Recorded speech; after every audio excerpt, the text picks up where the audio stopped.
Good evening, everyone. My name is not Ілон Маска. I know some of you were waiting for him, but I'm afraid you have to settle with me. My name is Уве Поом, and I am working at this fine institution called Beetroot Academy.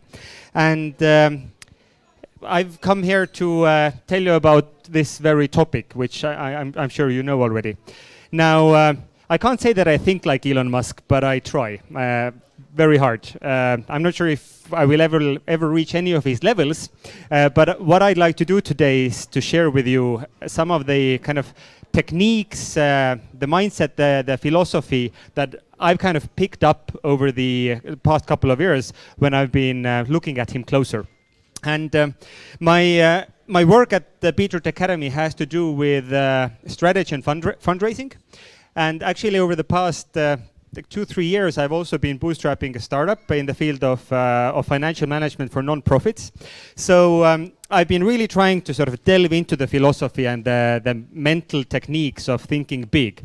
And today, we'll not focus so much on what you would call lean startup theory. So the ideas of like, don't be afraid of bankruptcy and start very small and develop a prototype and then do your MVP and then the beta release and then the full release. So this information I think is quite ubiquitous, and if you're interested in startupery, then you'll find that quite easily. But rather I'd like to focus on the findings that I have found most helpful for myself, and I would also like to share with you some, let's say, case studies, both from my own experience and from what I've picked up from the rest of the world over the past couple of years. And in addition to my work, which has helped me absorb all this information, it's also worth pointing out that I'm from Estonia, and being from Estonia is helpful because we have some IT magic going on there. So it's almost like a glimpse into the future, at least when it comes to government-related activities. But then what has been perhaps more helpful is that I had the opportunity to study at Stanford for a year, which is obviously at the heart of Silicon Valley. And you may have heard the saying that the future is here. It's just distributed unequally. So it's very much distributed there in Silicon Valley, and a lot of it is in Elon Musk's head, as you may have heard.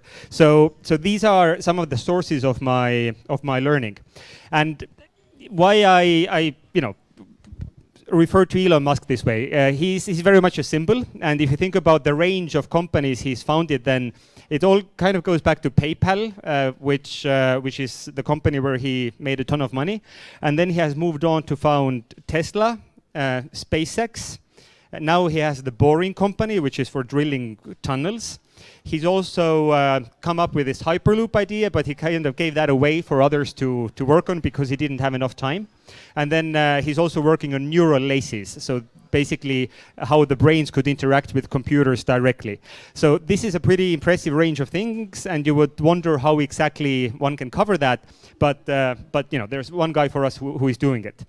And for the record, I have not met Elon Musk. The closest I've come is that I was in a bathtub that I know he was in earlier. So it's really close, very intimate, but I haven't met him in person.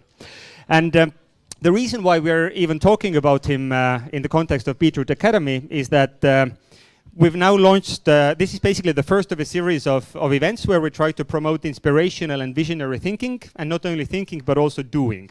So in other words, visionary entrepreneurship.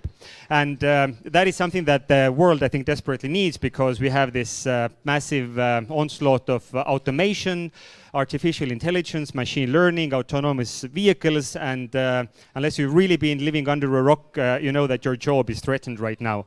So what we try to do is help people sort of beyond that, and I think let's say the structure of the Ukrainian economy is also in need of a kind of an update. So what we hope to do through our work is to push things in the right direction.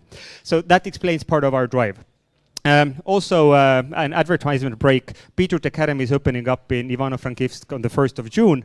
So if you're interested in that, then we have Julia somewhere there. Julia is our local manager. And then we have Andreas, who is our CEO. So feel free to harass us on that topic later on as well. But I would now like to get on with business. So how to go about thinking big and acting in realistic ways. The basic advice that is given is to have big, audacious dreams. So in other words, what you should do is think about small problems, think about big problems and paint big visions, very sort of hopeful, compelling visions around these problems. And that is an extremely helpful way of mobilizing people, whether it's your customers or your staff or any other stakeholder. So if you think about some of the examples, then Tesla. What problem is Tesla trying to solve? Can I get a... Ecology, exactly. So basically CO2 emissions, unsustainable energy. And the big dream that they are building on is having sustainable transportation. So both from the production side, which is the solar energy efforts, as well as the consumption side, which is the car itself. And there's the battery in between that plays a crucial role. Then SpaceX. What problem is SpaceX trying to solve? Officially. Private space trips. True, private space trips, but that's kind of almost the service. But what? Space exploration, yeah. So one way of putting at it, and again, this is one of the Elon Musk tricks that I think is one of the takeaways as well. So what he says is that he wants to avoid the dinosaur scenario, where Earth gets hit by a massive asteroid and we all go extinct. He's probably right. The risk that he's addressing is very unlikely, but then again, it is a risk that once it happens, it's catastrophic. So at least in terms of PR, he's saying that he wants to avoid that. And the solution is that we all set up a little camp on Mars. So become an interplanetary species. So if one of the planets is hit, then we at least have another base to work from. So that's compelling. Yes.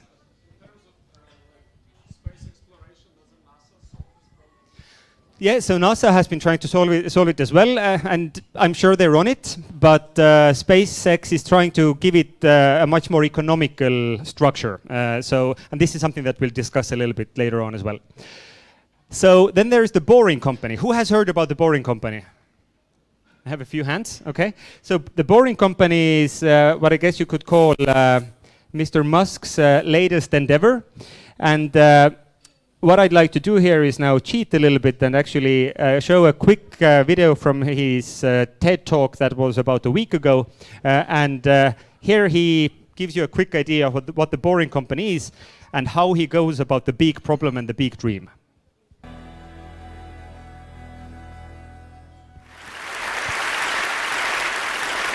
Ілон, hey, welcome back to TED. It's great to have you here. Thanks for having me. So, in the next half hour or so, we're going to spend some time exploring your vision for what an exciting future might look like, which I guess makes the first question a little ironic. Why are you boring? Yeah, I ask myself that frequently. We're trying to dig a hole under LA, and this is to create the beginning of what will hopefully be a 3D network of tunnels to alleviate congestion. So, I mean, right now, I think one of the most soul-destroying things is traffic. It affects people in every part of the world. It takes away so much of your life, and it's horrible.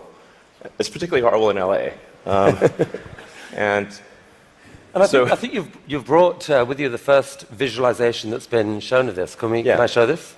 Yeah, absolutely. So this is the first time, just to sort of show what we're talking about. So there are a couple of key things that are important in having a 3D tunnel network. First of all, you have to be able to integrate the entrance and exit of the tunnel seamlessly into the fabric of a city. So by having an elevator, sort of a car skate that's on an elevator, you can integrate the entrance and exits to the tunnel network just by using 2 parking spaces. And then the car gets on a skate. There's no speed limit here, so we're designing this to be able to operate at 200 kilometers an hour, or about 200 kilometers an hour, or about 130 miles per hour. So you should be able to get from, say, Westwood to LAX in 6 minutes, 5-6 minutes.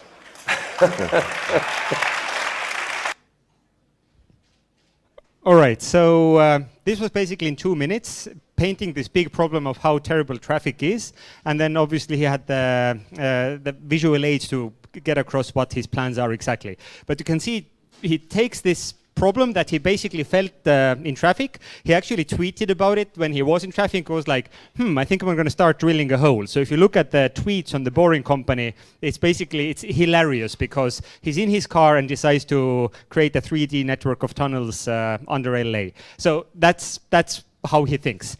So there's something to hold on to there, I think. And now if we do more shameless advertising than at Beetroot Academy, the way we like to think about it is something that I referred to earlier as well. We have automation by computers and robots coming around. That will pose a massive problem in the long run because so many jobs will be eliminated.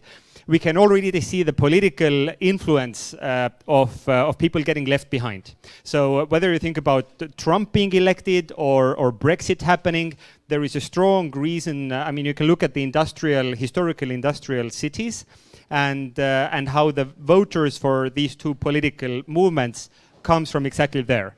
So there is a big upheaval with big social and political implications.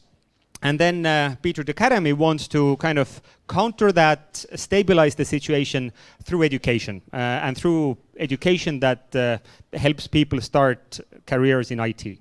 So you see, we took this big problem and we are now using a solution. Now that solution in and of itself is not yet novel, and there will be other sort of ways to articulate why we think it's innovative. But again, this is something we will get to. By the way, am I speaking too fast? Hands up? No? More or less okay? Good. I have this bad professional hazard of speaking too fast. But on the other hand, I try to use clear messages. So what's really important is that if you have these big visions, then you communicate them very clearly. And this can, in a way, happen at the expense of precision. So you can have a big, bold dream, and your actual goals can be much more specific, but this is the way you send a signal. You make everybody understand what you're doing. So there's one movement that I helped on this communication part last year, and do you know Let's Do It World? Hands up if you do. Yeah, so I see one hand. So it's basically an Estonian movement of cleanups. So the idea is to clean up the world in one day. And next year, in 2018, on the 18th of September, they want to organize World Cleanup Day. And they were really quite struggling with the mission statement because on the one hand, they started from being a small cleanup day themselves. So every year on the 1st of May in Estonia, people would come together. And the first year it was 50,000 people, which for Estonia is quite a lot. Then they have also developed their thoughts. So now they have a platform, like a technology that they would like to give other organizers to use. Then they want to push civic responsibility and acting on behalf of the community. Then they want to raise funds for this. So there were a bunch of goals that they were struggling with. But fundamentally, we kind of came to two conclusions. One is, let's clean up the world in one day. Very unrealistic, kind of like going to Mars, but I think it works. And the other way to communicate it, what we identified is that let's eliminate illegal waste. So that ended up not being the public one because it's too negative. It's like illegal and eliminate, so they wanted to have a more positive way of communicating it. But again, two very simple ways of communicating this broader vision. So it's very important to achieve that. So in case of SpaceX, again, the idea is that let's go to Mars, but then if you look at their website, then basically they say that SpaceX designs, produces, and launches advanced rockets. So again, the value proposition, or well, what they do is very simple. And at Beetroot Academy, what we simply say is that we help people start careers in IT. a very simple concept. To be honest, we do more than that. We are doing this talk over here, which is not necessarily starting a career in IT. We hope to be doing more courses that are management and marketing related. But overall, our primary purpose is this. Okay, so that covers the clear messages aspect. Then the next thing, and this is now coming straight from Musk, you could say, is to love what you do. And I think it's incredibly important to build your business or your organization with passion. And there are several reasons why that is the case. So one of the points is that without being passionate, you don't really learn enough about your customers and about your industry and your business in general to stand out. And without passion, you're not going to get any interviews or any PR or any leadership. And on that note, if you're passionate, then the best people will follow you. They don't want to work for boring leaders. And the other thing is that for mission-driven companies or companies with passionate leaders, people work the best because they have this sense of engagement and meaningfulness. So you have to love what you do. Otherwise, you can make ends meet, but it is difficult to be quite as ambitious as what we're talking about here. And there's a beautiful metaphor which goes like this, that a lot of investors use it, that they want to finance people who are missionaries, not mercenaries. So if you think about the missionary function, you will do it no matter what. It's a calling. If you're a mercenary, you do it as long as you're paid. So for an early stage company, for example, missionaries are more resilient and they can take the company further. Mercenaries, they will quit the moment they see that there are some signs of struggle or there's not enough money in the bank. So be a missionary. Then moving on, a trick question, as you can imagine. What is the main purpose of a company? Say again? To achieve your goals. To achieve whose goals? Customers, yeah. So is that what you mean? Mm-hmm. Yeah, so profit. Another classic example, or maybe the most conventional answer, in fact. Anything else? So technically did you have an idea? Realize a dream. Yeah, and is it the entrepreneurial dream or? Yeah, fair enough. So there are many ways to set up a company. And in Silicon Valley, if you look at, again, the startup land, then customer centricity is the gospel. Everybody is talking about that. Money is, of course, important as well, and that has for ages been the primary goal. And even if you think about companies right now, so if you're investing in a stock-listed company, you're investing in that company because you want that company to turn a profit and pay you dividends, or at least see the value of the stock go up. So it's not an illegitimate goal, but the question is how to balance this.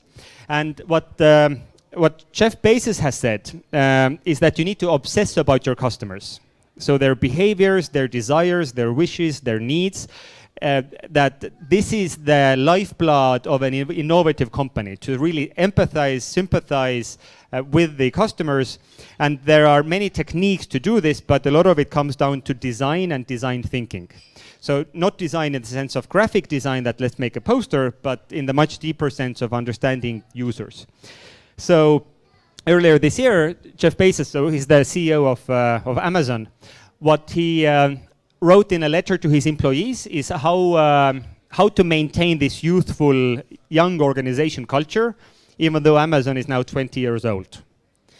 And so I won't read it out per se, but the point is that customers are always unhappy. They want something more. They maybe don't know that they want anything more, but they want something more. And to understand customers' unarticulated, undefined expectations is a true art, and that takes, you can't do it with market research. I think that usually happens through yourself. You spot some need, some micro problem, and then you blow it up into a balloon, and then look at that balloon, and then identify if you have a problem. So I have a problem. My gym is terribly far away from my house. 10-15 minutes to walk there, another 15 minutes to walk back. My guilty pleasure recently has been taking the Uber back from the gym. That's what I go there for, apparently. But then, like, this problem can be solved very easily by having gyms close to your house. So I don't know if I'm ever going to pursue this business idea. Maybe you will beat me to it. But right now I have this idea that maybe we should have micro gyms, like you have a Produkte store. We should have little gyms right by the house, right on your block. So again, it's like I picked up a little problem and I go like, couldn't we solve it this way? Maybe it's a stupid idea. Maybe people won't go, but I would. So it's like one way of looking at your own problems and trying to solve these. I think is a very efficient way of finding business ideas. And again, because it's you, then you're actually obsessing with the customer because your own interests are very, very much in your head. Then the next thing here is that you should be creating painkillers or working on painkillers, not vitamins. And this is a typical mistake that a lot of starting teams make. They have this idea and then they think that they will just like create this mass market product. So I saw this team who was developing a virtual reality solution. So basically perfect images in virtual reality, so you could walk around and feel like you're in that place. And they wanted to do it for historical sites like the city center of Rome or the old town of Tallinn, or these places that are really worth preserving this way. And they figured that they want to make it into a mass market product. But then the problem is that not everybody has VR goggles, at least not yet. And even if everybody has them, is there enough value in this? Like, will people pay for this? And I was very skeptical about this. But then you take the same idea, and then you see that for maybe the mass market, it's a vitamin. It's not necessary. But for some people, it can be a painkiller. So if you're a tourism marketing authority in Tallinn, for example, then you want to buy this solution to promote your city at a tourism expo.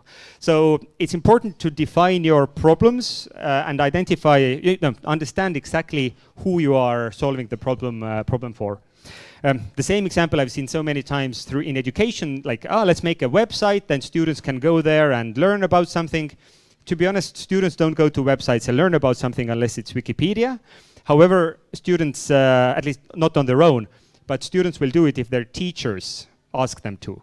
So any such platform is not really for the students, it's first for the teachers and then for the students. So if you want to drive traffic, you need to make sure that you know who your sort of primary customers are. Then the next thing, and I think this is now getting really crucial, is thinking in roadmaps. So thinking in is like kind of like a chess player, having steps figured out in advance, like if I do this and the market changes like that, then we end up in this situation.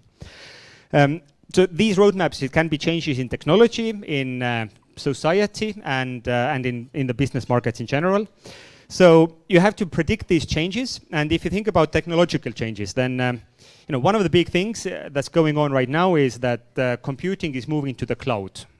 So instead of in your laptop, you can now basically use an old laptop, but connect it over the internet to very powerful servers and have a mega powerful computer attached to your old laptop. So what do you do, or what the investors do, is that they invest in companies that are riding this wave. So very obvious. Now, Musk takes it one step further. He will take bets believing what his company can achieve technologically. So when they started out with Tesla and building the Roadster, the first car, they knew that they want to build an electric vehicle for the mass market, but they did not know how to do it. They did not have the technology for the electric engine. They did not have the production capacity. They did not have the production facilities. So they didn't have practically anything, but he believed that once I set on this course, I will learn these things. So it's really betting on yourself in a way. And that I find very, very sort of clever or ambitious. By the same token, so the Beetroot Academy example of predicting unemployment or labor market troubles and moving ahead of time, so we're in the place to catch the customer base or the students who will be needing our services in the future. So you can do that. And for the market, we are trying to think the same way. So right now we organize IT courses, but in 2-3 years, we hope to be doing digital marketing, entrepreneurship, innovation, design, thinking, business communication. So things that maybe students will not pay for right now. But in 4 or 5 years' time, when the market is more mature and there are more IT specialists and more of our own students who have graduated, then people will come and take these courses from us. But again, it's trying to see the future and act proactively, not reactively. So predict your changes. And what it means for business development. So Tesla is, for me, the best example I've ever seen of this type of thinking. And Musk has been very public about these master plans, or roadmaps. So who has read Master Plan 1 or Master Plan 2 from Tesla? Yeah, so I see one hand going up. So in 2006, Tesla published this secret on his blog or on the Tesla website, which was that this is what we're going to do over the next 10 years. So first of all, we're going to build a sports car. It's going to be for early adopters. It's going to be very expensive. It's going to be very innovative. So we have a very small group of people who will desire this. But it's going to be really cool, and it's going to be really fast because it's electric. Then, based on these learnings, they will build a cheaper car, which is the sedan. It's still not cheap, but now the market was more ready. They had already established themselves as a cool company that can build cars. And instead of doing some geeky, too futuristic cars, they did something that fits our design expectations. And that really set them apart from many other electric car producers at the time. Wait, that's not what was supposed to happen.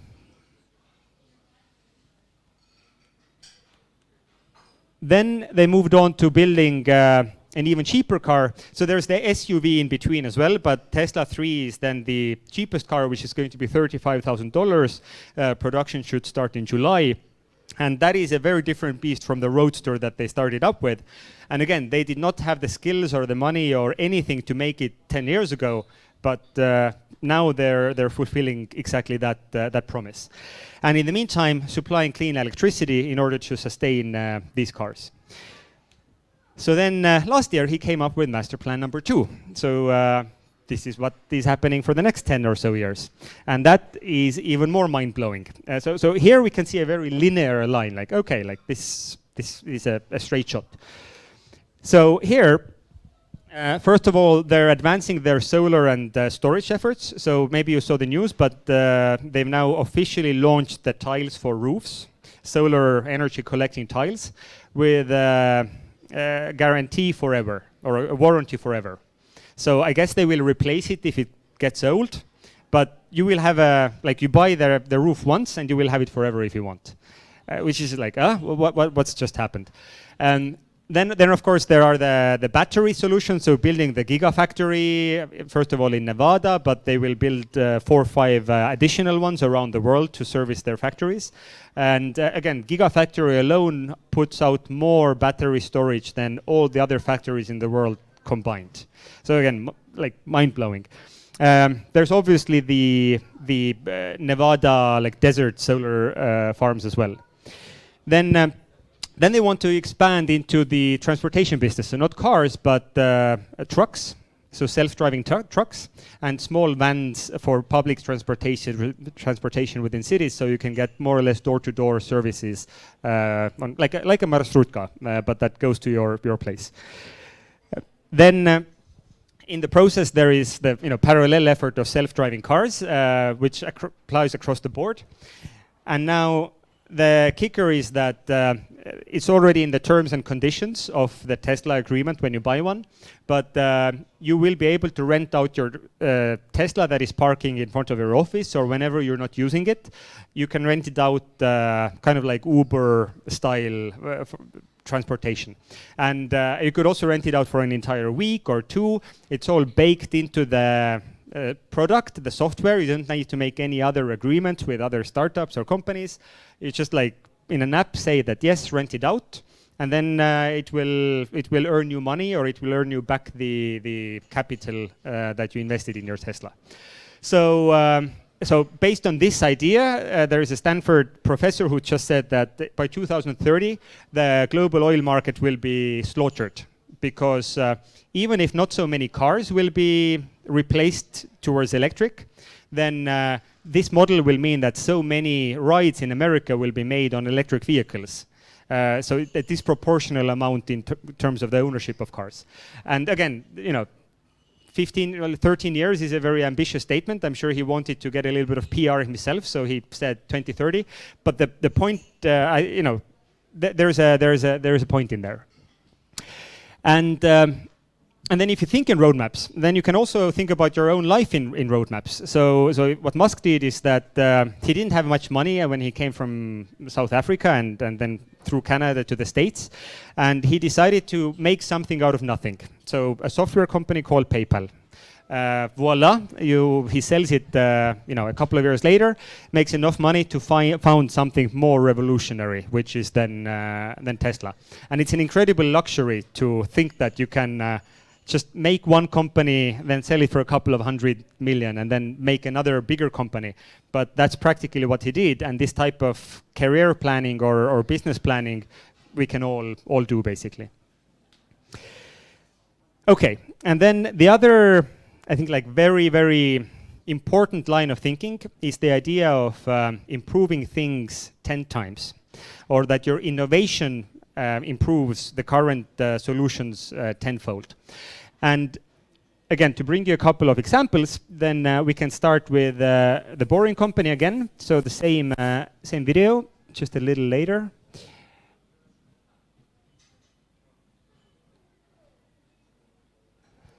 So here he explains the factors of why his Boring Company technology and solution is 10 times more efficient than current tunnel or drilling solutions. Then that will simply alleviate congestion, will get used up, and then you'll be back where you started, back with congestion. But you can go to any arbitrary number of tunnels, any number of levels. But people assume traditionally it's incredibly expensive to dig, and that would block this idea. Yeah. Well, they're right. To give you an example, the LA subway extension, which is, I think it's a 2.5-mile extension that was just completed for $2 billion. So it's roughly $1 billion a mile to do the subway extension in LA. And this is not the highest utility subway in the world. It's quite difficult to dig tunnels normally. I think we need to have at least a tenfold improvement in the cost per mile of tunneling. And how could you achieve that? I guess, actually, if you just do two things, you can get to approximately an order of magnitude improvement, and I think you can go beyond that. So the first thing to do is to cut the tunnel diameter by a factor of 2 or more. So a single road lane tunnel would, according to regulations, has to be 26 feet, maybe 28 feet in diameter to allow for crashes and emergency vehicles and sufficient ventilation for combustion engine cars. But if you shrink that diameter to what we're attempting, which is 12 feet, which is plenty to get an electric skate through, you drop the diameter by a factor of 2 and the cross-sectional area by a factor of 4. So, and the tunneling cost scales with the cross-sectional area. So that's roughly a half order of magnitude improvement right there. Then tunneling machines currently tunnel for half the time, then they stop, and then the rest of the time is putting in reinforcements for the tunnel wall. So if you design the machine instead to do continuous tunneling and reinforcing, that'll give you a factor of 2 improvement. Combine that and it's a factor of 8. Also, these machines are far from being at their power or thermal limit. So you can jack up the power to the machine substantially. I think you can get at least a factor of 2, maybe a factor of 4 or 5 improvement on top of that. So I think there's a fairly straightforward series of steps to get somewhere in excess of an order of magnitude improvement in the cost per mile. Our target actually is we've got a pet snail called Gary. This is from Gary the snail from South Park. I mean, sorry, SpongeBob SquarePants. So Gary is capable currently he's capable of going 14 times faster than a tunnel boring machine. Okay. You want to beat Gary. We want to beat Gary. Yeah. He's not a patient little fellow, and we want that will be victory. Victory is beating the snail.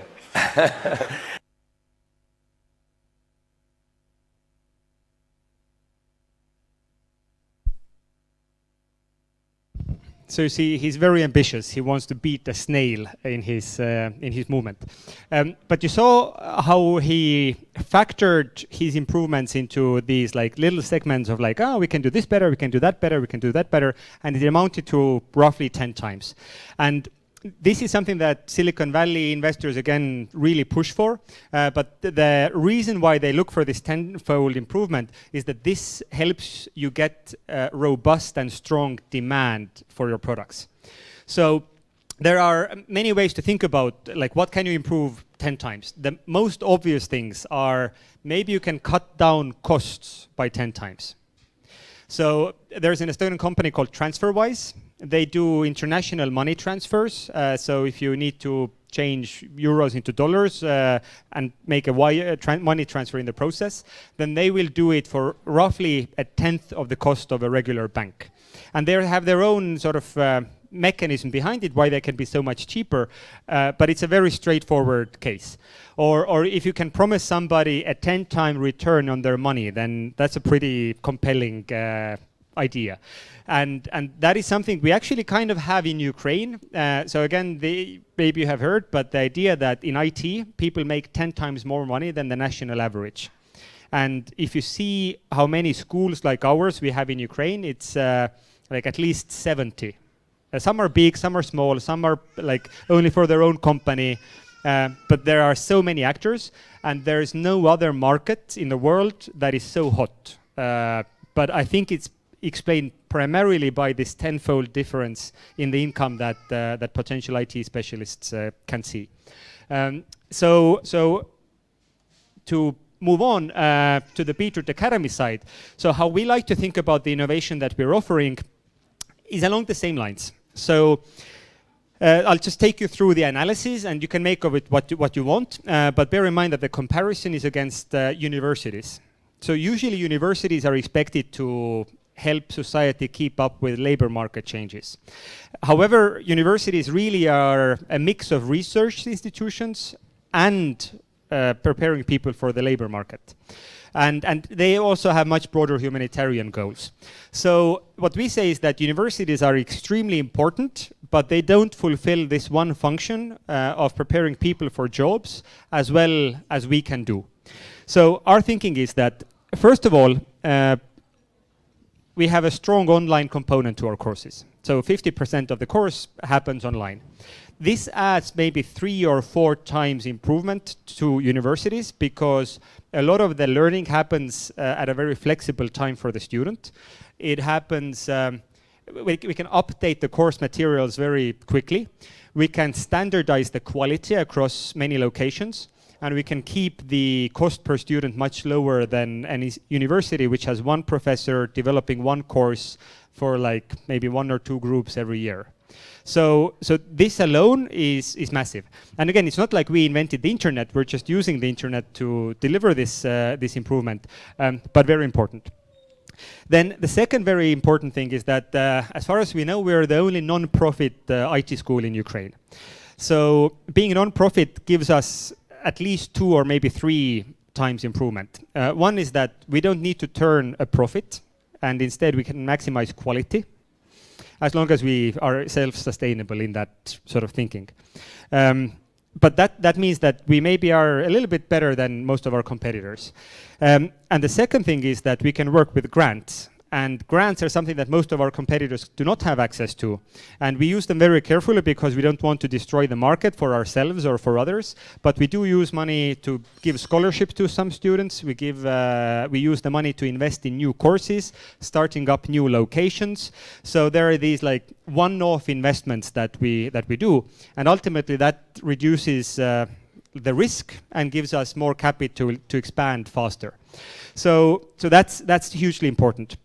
Then the third thing is that we are not a university. So instead of hiring a professor who does one line of research and teaches this topic for the rest of his life, what we do is that we are much more agile. We can take in the best expert to develop the courses and hire the local practitioners to teach the courses. So again, we are much faster than a university.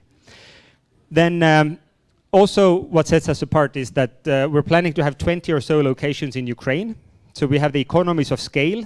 So again, product development and administration costs per student are much lower than at a university, or even at most of our competing schools who are limited to usually 4 or 5 schools at most. Shag is the only one that has more schools than we even plan. But again, we have this advantage. Then we're mission driven, which helps get good people, good students, and also something that helps us, I guess it's also the non-profit aspect, but we don't have to take students who we don't think are good enough. So we can really focus on the people who we really believe will make it. And last but not least, we have this magical connection with the industry through our parent company called Beetroot, which is a classical IT outsourcing company. And they give us expertise in terms of the learning or the curriculum. They give us expertise in terms of management.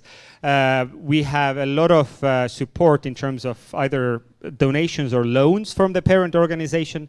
And last but not least, it offers job opportunities for some of the graduates. So they really see that, if I study there, I have an actual opportunity. So again, other schools are also related to IT companies, but this combination, I think, is extremely powerful.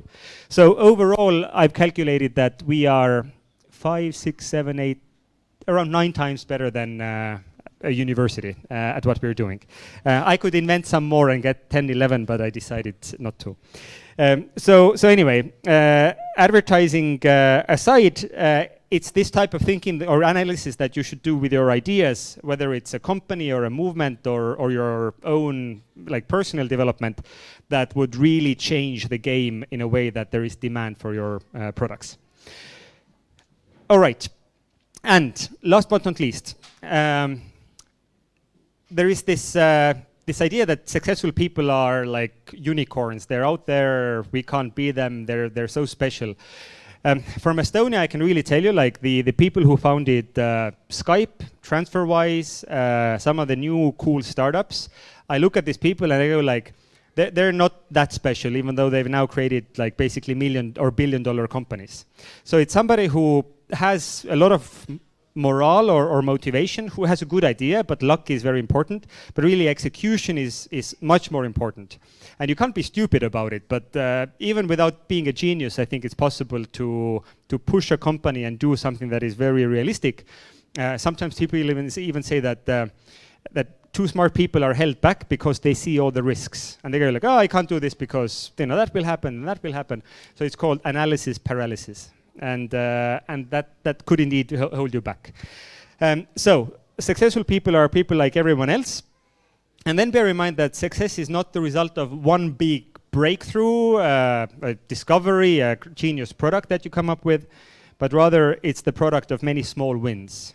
So you accumulate success over time. And that pretty much concludes my presentation. So I'm not Elon Musk, and I don't know what you can ask from me, but if you have questions, then feel free to throw them up right now. We can have a little discussion, or then we can just talk later. Questions?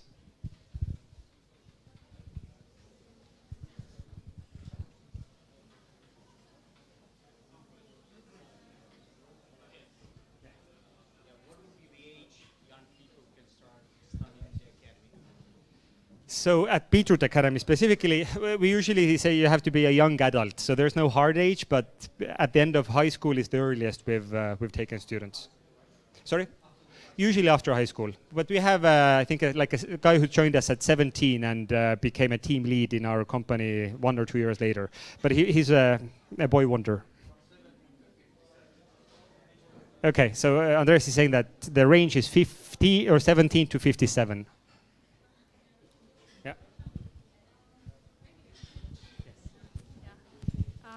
How you better from other IT schools? Say again. Yeah. How are you better from other IT schools? So again, so I don't want to really talk bad about any customer or any competition and all that, but as I was trying to explain, so the non-profit factor, I think is very, very important. That really sets us apart because that allows us to improve the price-quality ratio, both because we don't need a profit and also because of grants. On average, like it ranges from 400 to 700, depending on the city and the course. $400 to $700 for a 4-month course. It's more or less like half time. I agree, we're more expensive. And we're not trying to be the cheap option, we're trying to be the high quality option.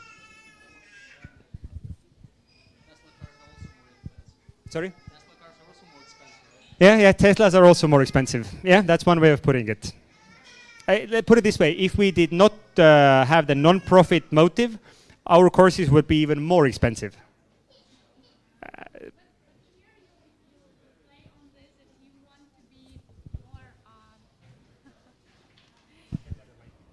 Sorry. You told that you want to be more effective, more effective than other schools and other universities, but university is in Ukraine, most of that is for free, yeah, for most people, and other IT schools already have their own experts and teachers, and it's more cheaper than. Yeah, so again, it's we're not replacing university. We're specifically at this one task of preparing people. We're like the bridge between a university and the labor market. But at universities, you usually don't have the most up-to-date teaching on technologies, so that's where we kind of come in, because they are inert as organizations. When it comes to other schools, again, we would like to believe that we have a higher quality, and this is for not us to judge, but our students. So the only students can compare that you're better or not, yeah?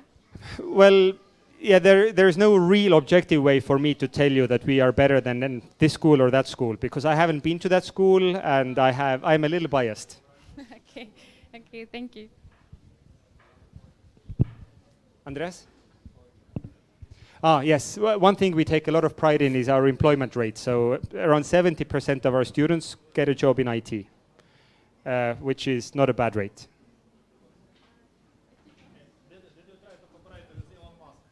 If we try to cooperate with Elon Musk,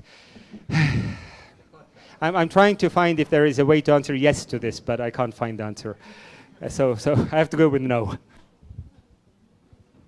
Do you have his email?